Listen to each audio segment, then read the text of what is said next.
February 12th special voting meeting and finance committee meeting of the Carlynton School District Board of Directors is called to order. Let's start off with the pledge. Chris, do you want to lead us in the pledge?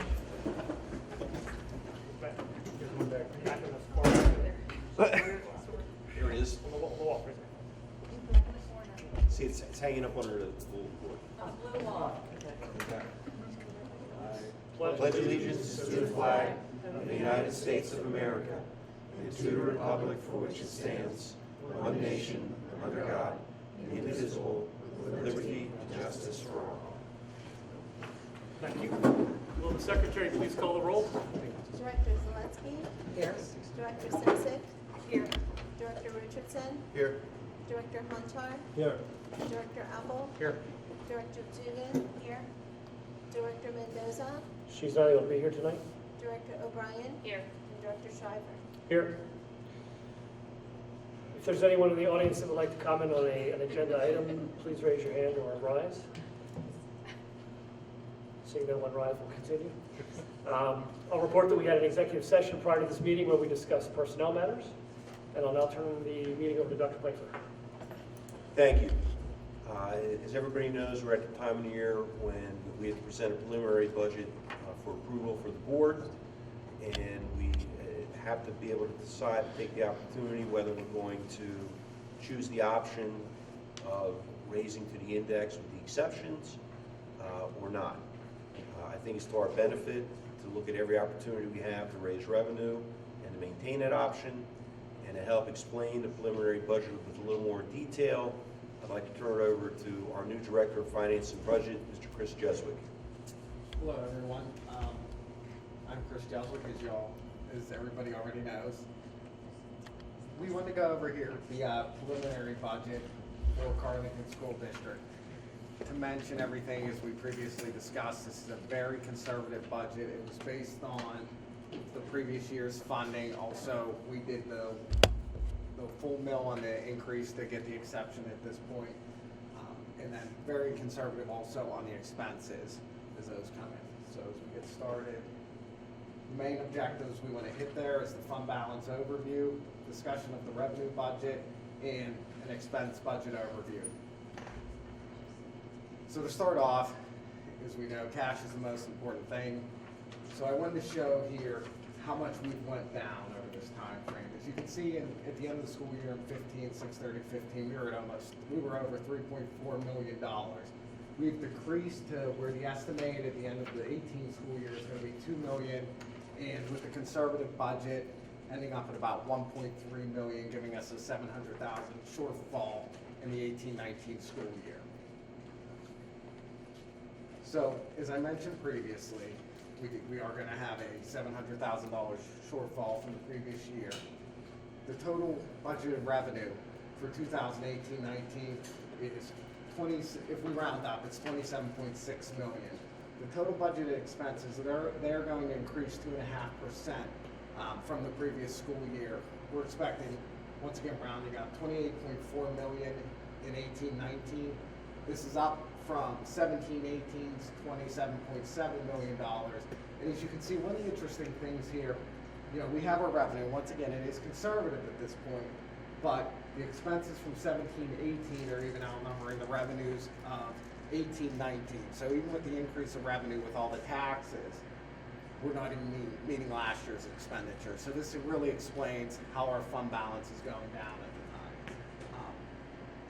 So when this preliminary budget was set up by Mr. Riley, he had a collection rate of 91.5%, and he also based the millage at 23.5%. Before, I think we were estimating 94%. He tried to come up with a more correct from the historical data, a more correct collection rate at this point. But if I could jump in there. Absolutely. Because if collection rate comes in a little bit higher, that'll reduce the $700,000 deficit Correct. as well. Could you go back to the other slide for a second? And the other, our current millage rate is about 22.5. So he's looking at 23.5. The reason I mentioned that, when we had applied for the exceptions and raised the index, we've never gotten quite a whole mill. We've gotten like 0.98. So the depending on what the state will approve, should we apply for the exceptions above the index, it may be a little less than the 23.5. And the other thing to remember is, so with our tax base, and I'll get into this later, with this whole mill bump, it's around 16.2, as I said, I'll get into that later. But that leaves us at about 1.3, 1.4 million uncollected. So take a percent of that. Every percent we can bump up is more money. So 2.5%, that would be a nice little bump from our tax base, because we do have a nice tax base as far as that goes.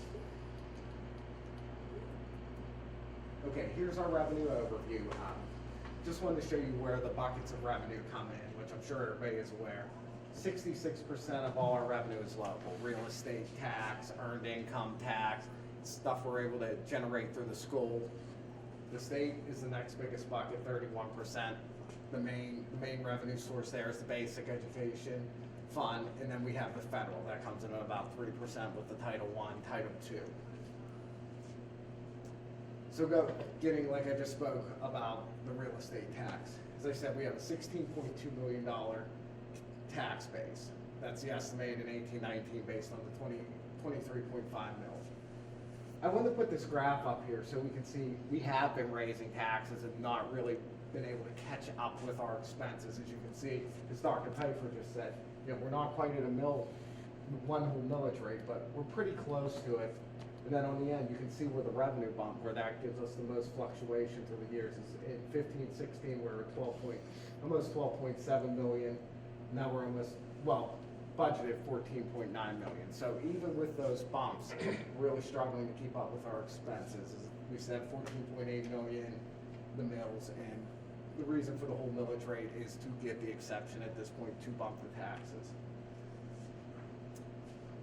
Well, one of the other issues we want to look at is immediate revenue influxes. Right now, one of them, we discussed earlier, the sale of property. If there's properties we're not using, are we able to sell them? It's a one-time cash influx, though, so we do need to realize even if we do sell them, it's only one time.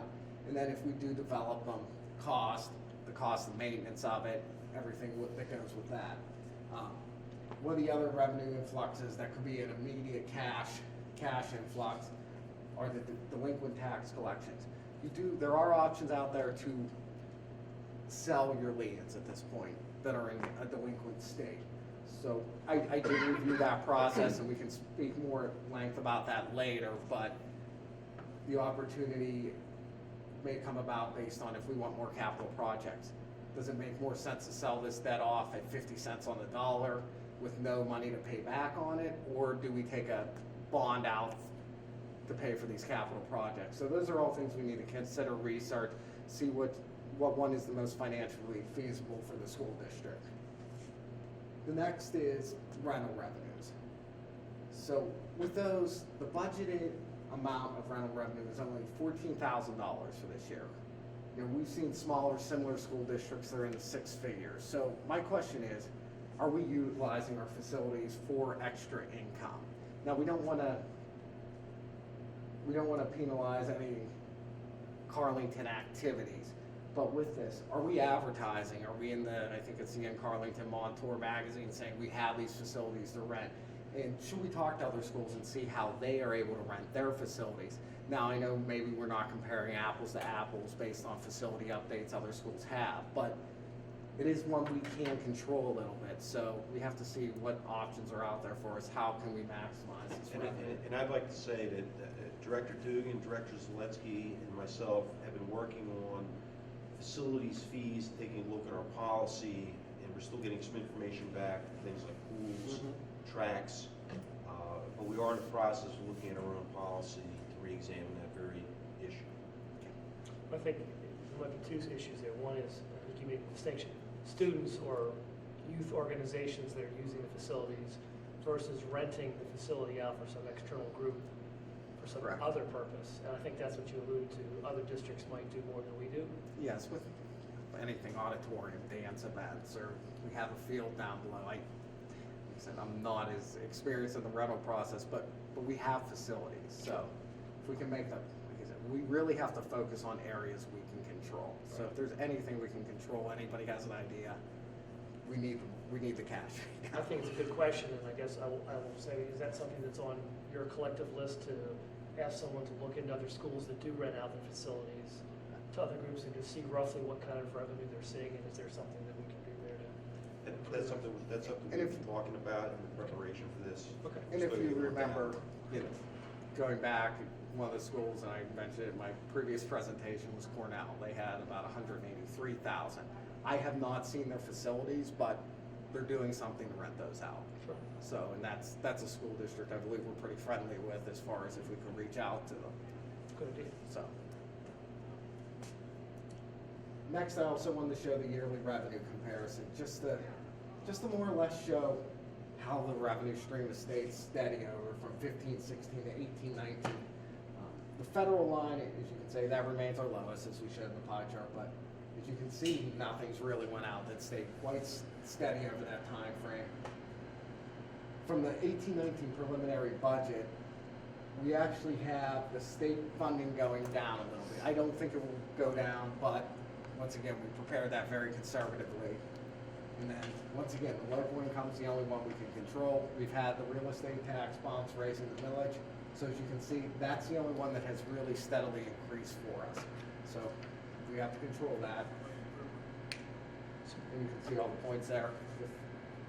So Chris, you made a point, so the current budget we're looking at has forecasted a drop in state funding, or As of you've right now. budgeted a drop in It's funding? been budgeted as a drop. I don't think we expected, this was all done before the governor's budget was Right. released. So Right.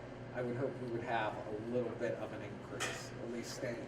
But like I said, very conservatively. So what we've done, and for everyone else, what we might pass tonight is not necessarily a budget, but it won't be a budget that's gonna look the same in May as it does now, but what we might consider as a group is, what we've done in previous years is, if we're uncertain about state funding, we flatline it. Unless we have sort of a specific direction or somebody in Harrisburg that's giving us a good reason to suggest it would go down, we flatline state revenue, and it has served us well in the past.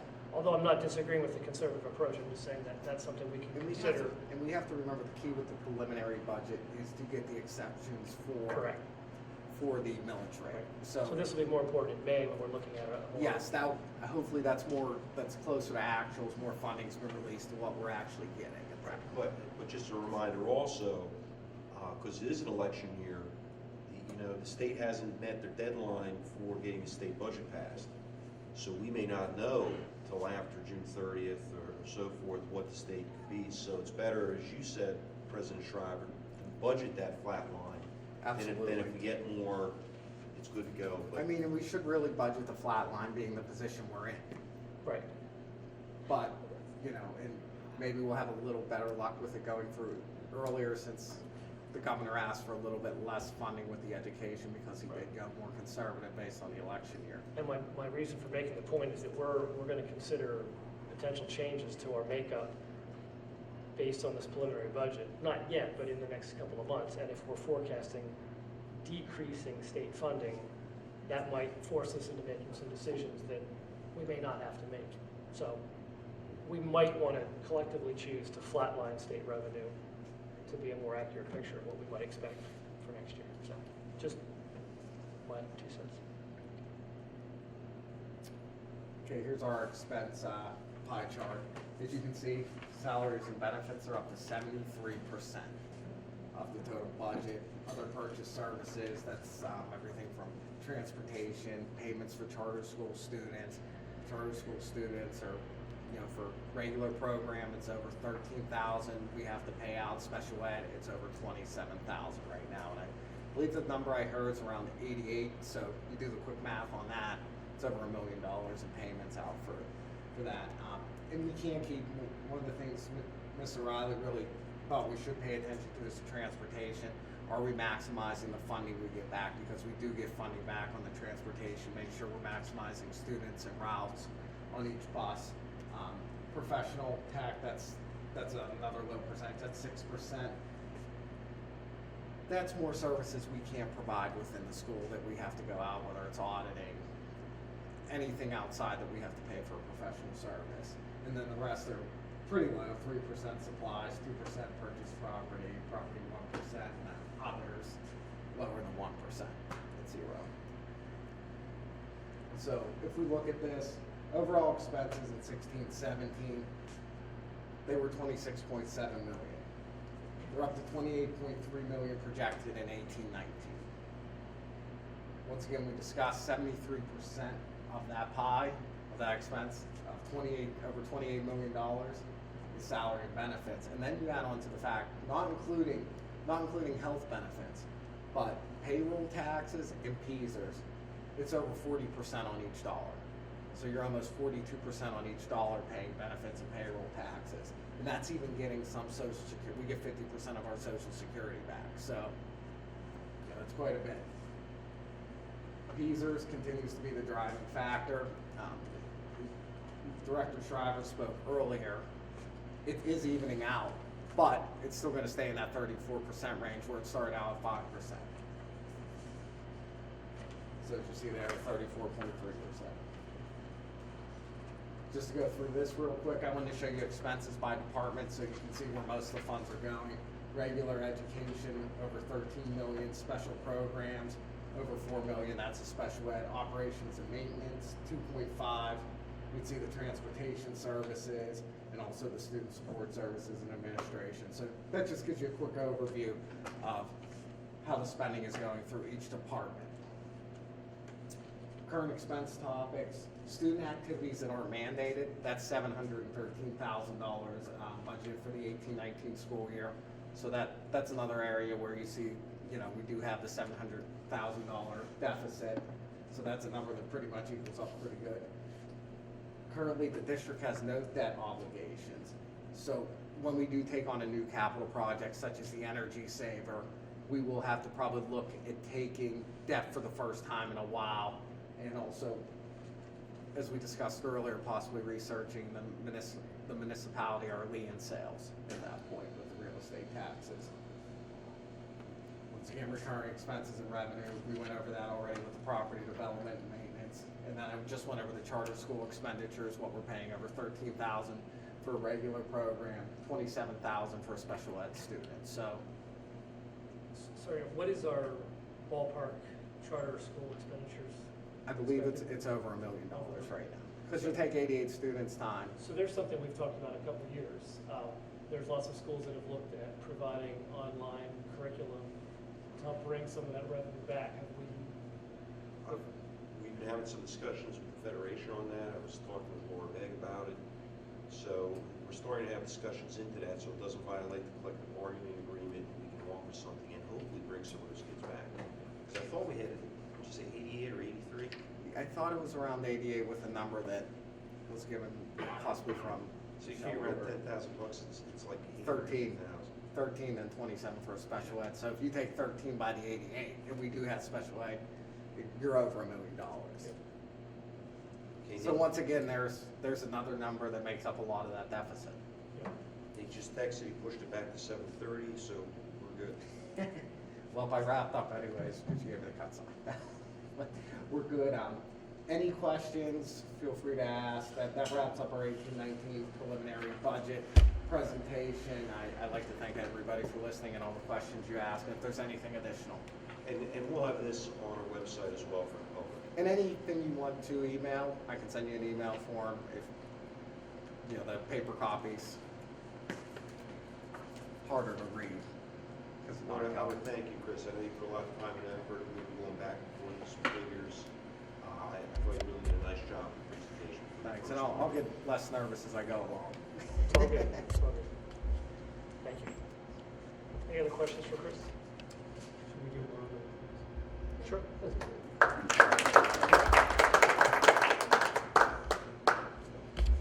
So we'll jump right into the rest of the agenda so we can meet our other obligations. Under a section of finance, I'll entertain a motion to approve the resignation of board secretary William Riley, effective immediately, and to appoint Christopher Juswick as the director of fiscal affairs and budget. And then number two, the 2018-2019 proposed preliminary budget in the amount of $28,382,386 with the intent to request approval from the Pennsylvania Department of Education for a referendum exception up to the maximum permitted by law. The board secretary will give public notice of this action through publication in the newspaper. Do I have a motion for those two items? So moved. Moved, do I have a second? Second. Moved and second, any discussion? Just a quick comment. The reason that we have to do this is if we don't want to raise taxes, we wouldn't have to make this statement. If we're reserving the right to say we might have to raise taxes as we go through the budget process, this is just a step we have to take to ensure the right to do that. So, And you can't go for exceptions unless you do this. thank you. And exceptions include pension costs and special ed, I think, Especially, correct. which we have both, we've seen both increase in cost. Any other comments? If not, we'll vote. All those in favor say aye. Aye. Opposed, nay. Motion carries. Any old business any director has? Any new business any director has? Any open forum items from the audience? Seeing none. Any open forum items from the board? All right, I'll entertain a motion to adjourn the special voting meeting. So moved. Do I have a second? Second. All those in favor say aye. Aye. Opposed, nay. We are adjourned.